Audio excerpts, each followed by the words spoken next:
Hello and welcome to the last chapter of our Pre-Calc textbook.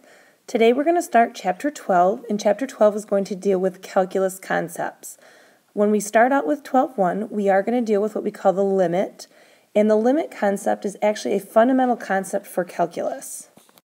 So in this chapter we're going to learn how to evaluate limits and how they're used in the two basic types of calc problems. One is going to be the tangent line problem, and the other one is going to be an area problem, and those are going to be coming up later on within Chapter 12. So let's begin by looking at an example. Example 1 says, you're given 32 inches of wire and need to form a rectangle whose area is as large as possible, and we want to determine the dimensions of this rectangle.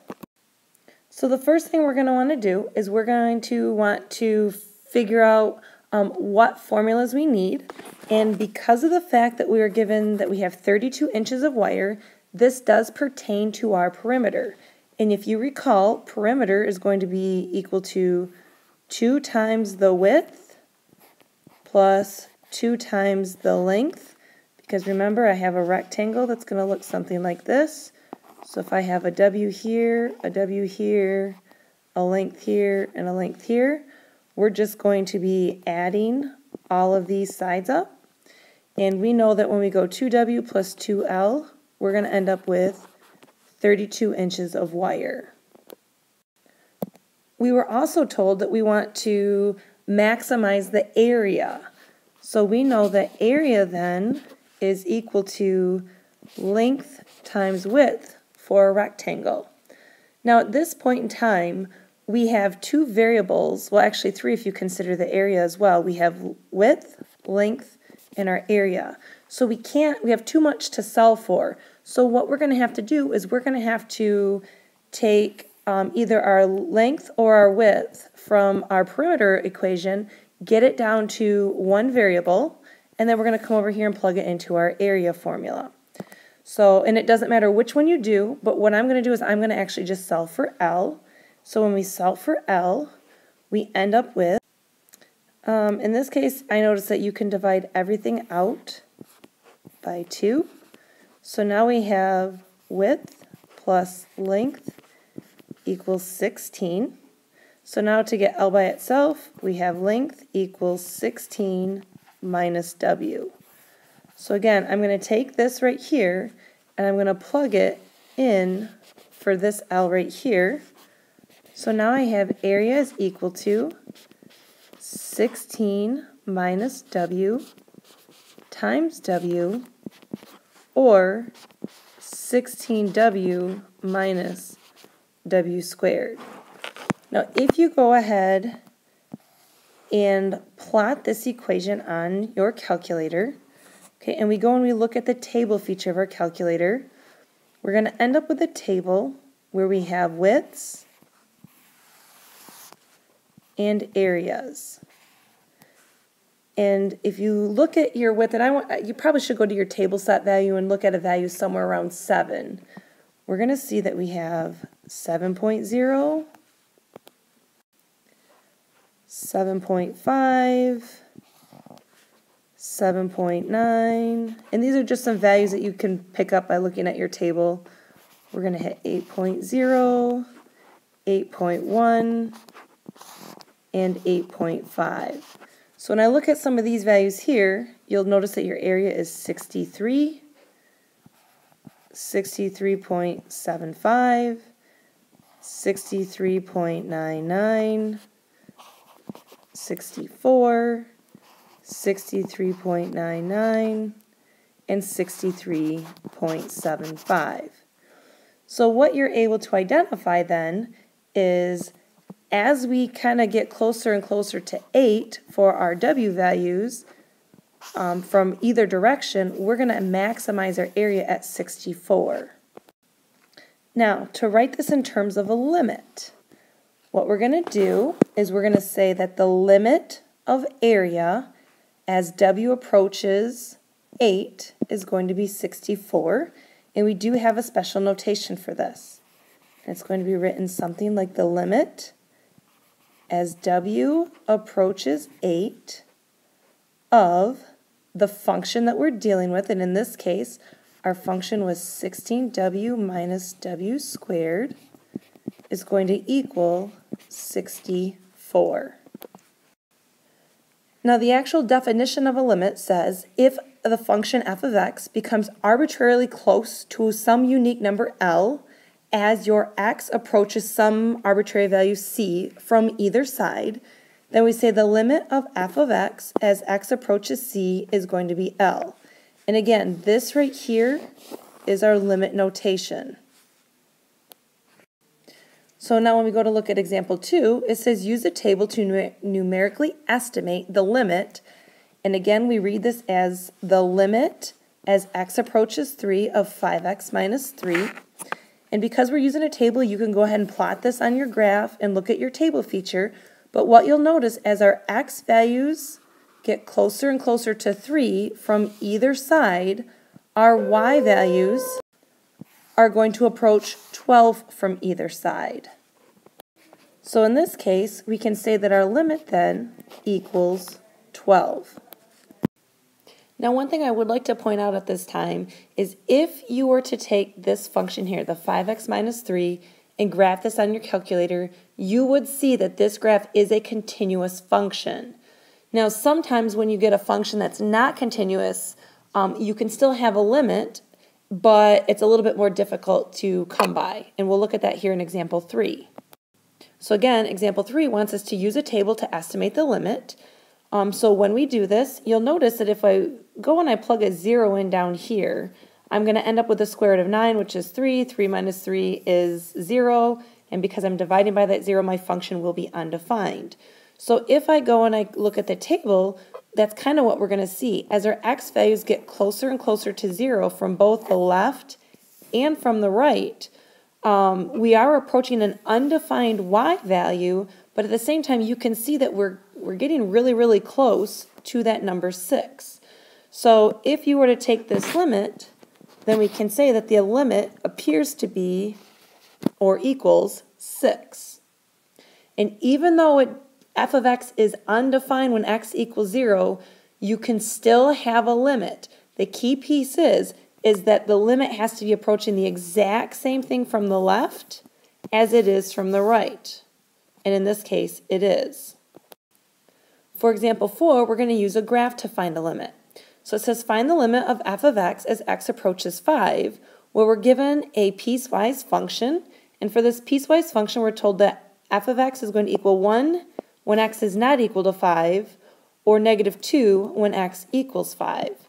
So if we just kind of sketch this, the graph of f of x equals 1 and negative 2 for that matter is going to be a horizontal line.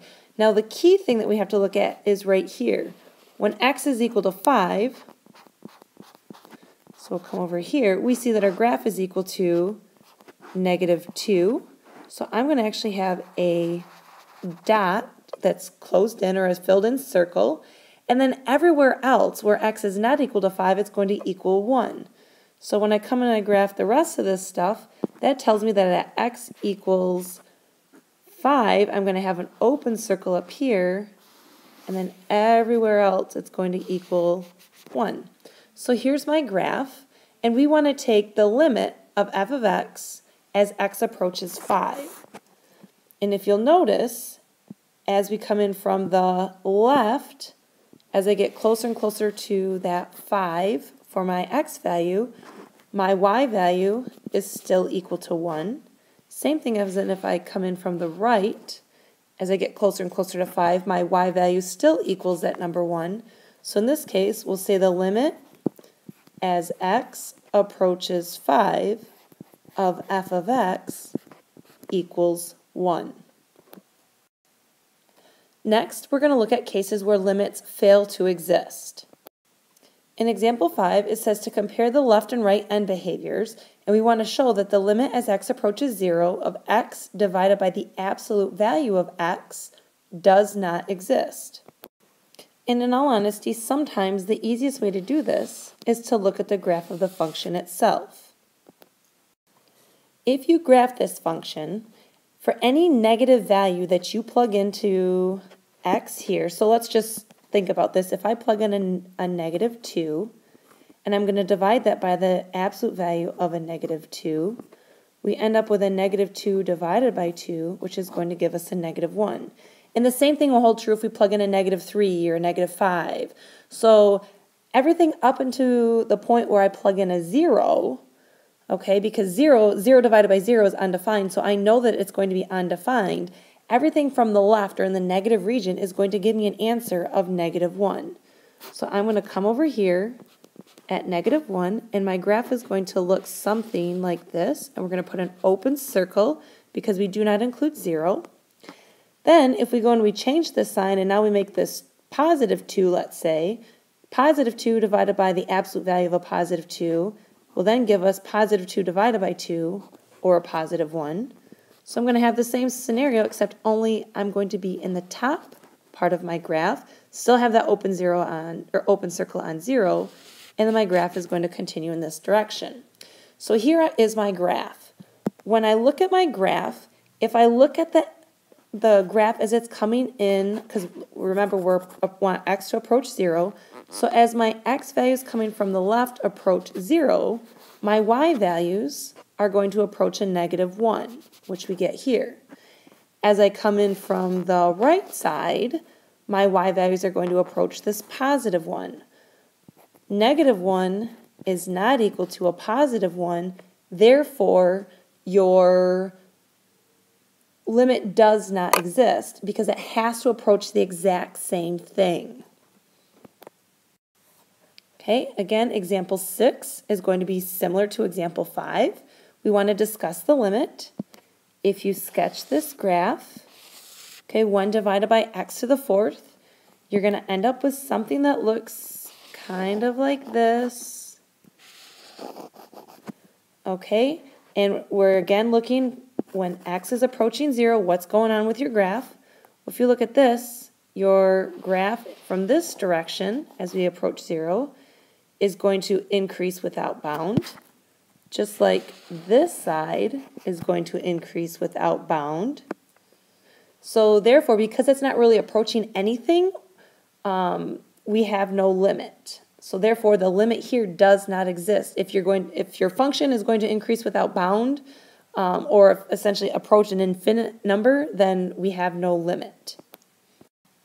And example 7 is going to be our last example, and it says where limits do not exist. It says discuss the limit as x approaches 0 of sine of 1 over x.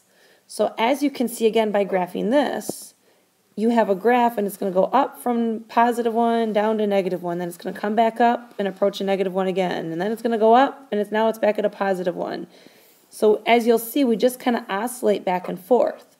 So because as x is approaching 0, your function is not kind of coming into one common point, but it's actually oscillating back and forth between this positive and negative 1, then we say that this limit does not exist. And if you actually turn your book to page 856, you have conditions under which limits do not exist.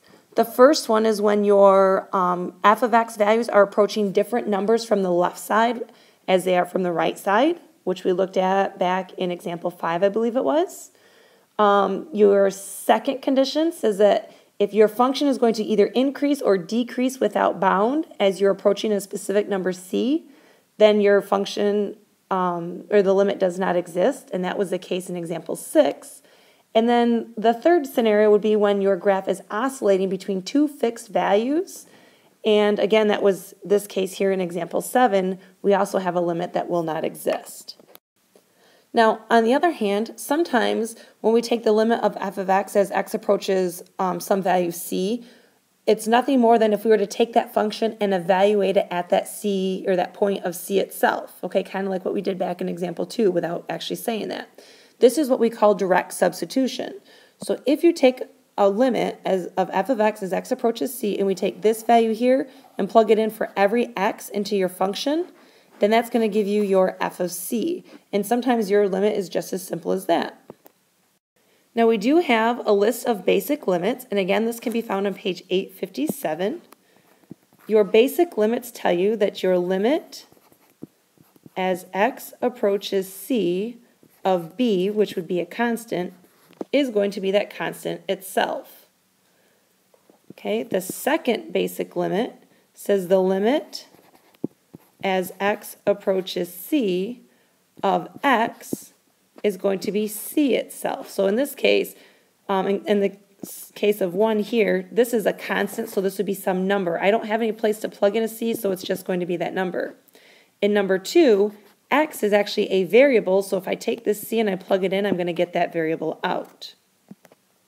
My third scenario is going to be when I take the limit as x approaches c of x to the n, and what I'm going to get with that is c to the n, which is the limit of a power function. And our fourth case is where we take the limit as x approaches c of the nth root or a radical of x, and this is just going to be the nth root of c, but we have to look specifically for when n is an even number and c has to be greater than 0, because we can't take like a square root or a fourth root of that odd number. Now, many polynomials and non-zero rational functions are going to follow these 4 basic limits. However, when we combine these basic limits with our following operations, you're going to find that limits of a wide variety of functions, which we're going to be doing here in our next couple of examples. So some additional properties of limits say the limit as x approaches c of f of x equals L, and if the limit of x approaches c of g of x equals k, when we go to do a scalar multiple, the scalar multiple says that the limit as x approaches c of b times f of x is going to give us the scalar b times the limit itself. Now for the sum and difference, we have the limit as x approaches c of f of x plus or minus, it doesn't really matter, g of x is going to give us either L plus, if the plus was a plus back here, or minus if it was originally a subtraction. So we'll have the limits of L plus or minus the limit of k. For our product rule, if we're taking the limit as x approaches c of f of x times g of x, then we're going to get L times k. Same thing with the quotient. So with the quotient, if we have the limit as x approaches c of f of x divided by g of x, this is going to give us L divided by k, assuming that k is not equal to 0. And then we have our power property that says the limit as x approaches c of the function f of x raised to the power of n is going to be the same thing as if we took that limit and raised it to the power of n. So now we're going to use these properties and see how they are applied to limit scenarios. So example 8 says find each limit, and we're going to look at the limit as x approaches 2 of x cubed. So in this case, if I take my c value, which is 2, and I raise it to the third power, this is my power property, and I end up with 2 cubed, which is equal to 8. Same thing with part B. I have the limit of 8x as x approaches 4, so I end up with 8 times 4, which is going to give me 32. And if you wanted to, you could also kind of think of this maybe as 8 times the limit as x approaches 4 of x, which is going to give you 8 times, we're going to plug that 4 in right here, 4, which still gives you 32. For part C, we're going to take the limit as x approaches 2 of the 4th root of x, or I'm going to take the 4th root of 2. And for part D, it says the limit as x approaches 3 pi over 4 of tan x. Well, if I plug in the tangent of 3 pi over 4. This is going to be in the second quadrant, and at increments of pi over 4, I know that tangent is equal to either positive 1 or negative 1, and in the second quadrant, it is equal to negative 1. The final set of properties that we have for limits deals with polynomials and rational functions. So the first property says that if we have the limit as x approaches c of some polynomial p of x, this is going to give us p of c. So it's a direct substitution case.